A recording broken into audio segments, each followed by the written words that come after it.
When the EVA1 was announced last summer, we told everyone there would be a bunch of additional functions that were going to come later on, early 2018. Well, here is EVA 2.0.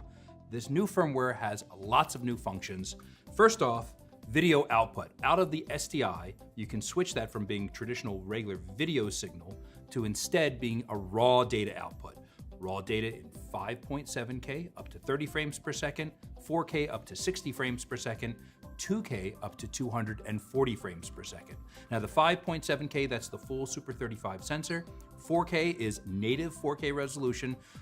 So it's slightly windowed down from the 5.7K to a 4/3 image area on the camera sensor. And then the 2K HD, that's derived from the 4K. So that's going to be the same 4/3 image area, but it'll be able to get up to 240 frames per second.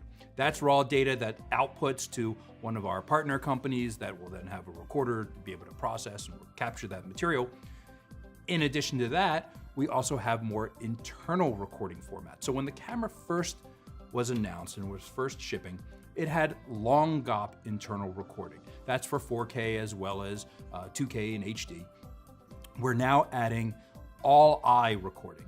Now, all-eye will have that available in 4K up to 30 frames per second and 2K or HD up to 120 frames per second, and that's 10-bit 422. Why would I use long GOP versus recording in all-eye in any given situation? They're both available in the camera. Well, long GOP is a group of photos, group of frames, and so that compresses over a larger number of frames. It's actually a smaller recording. Long GOP is 150 megabits per second as its highest data rate, but it's grabbing a number of frames at a time to do that compression. And so it's more work in post, even though it takes up less room on your card, more work in post. You might need to have a more powerful computer to be able to deal with processing those files in real time to be able to edit with them. Whereas all-eye, even though it is a larger file format, all-eye data compression in 4K is going to get up to 400 megabits per second, and in 2K or HD is going to get up to 200 megabits per second. It's a recording format, takes up more room on the card. However, it is intra-frame, meaning that each frame individually is compressed. That's less work for a computer to process on the way out. So you could probably take that and be able to work with those files on a laptop. In addition to those recording formats, we are also introducing interlace recording. Now, that is an interlace recording in all-eye or in long GOP, 100 megabit per second recording format in 1920 by 1080. So that's your 5994 and your 50i interlace recording formats available in those two different codecs. We also have interval recording, and again, in all-eye and in long GOP. Interval recording is individual video frames, so you can use that for time-lapse or for video animation.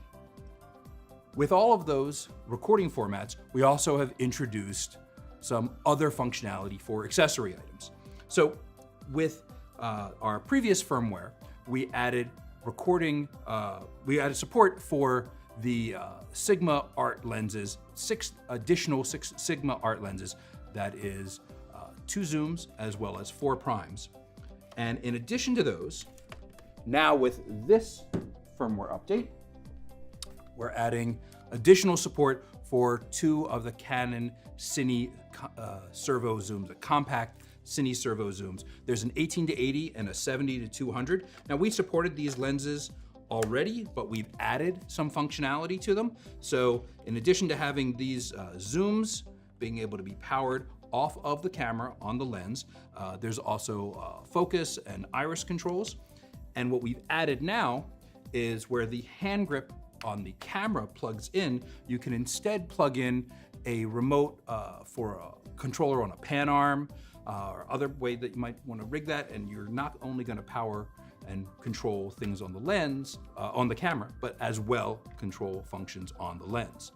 And if that remote control is not enough, we also have enabled with the next version of the EVA ROP wireless control, not only of the camera, but as well the functions on the lens, the iris and the focus and the zoom. Lots of other little functions that are in this new firmware. There's improvements in some of the video recording. There's improvements in the video outputs and functions you can have on them. Improvements on some of the monitoring controls on the camera, as well as some of the interfaces available to you for controlling functions on the camera. Many, many functions, lots of stuff in the new EVA 2.0, really rounding out the camera, available March 2018. Panasonic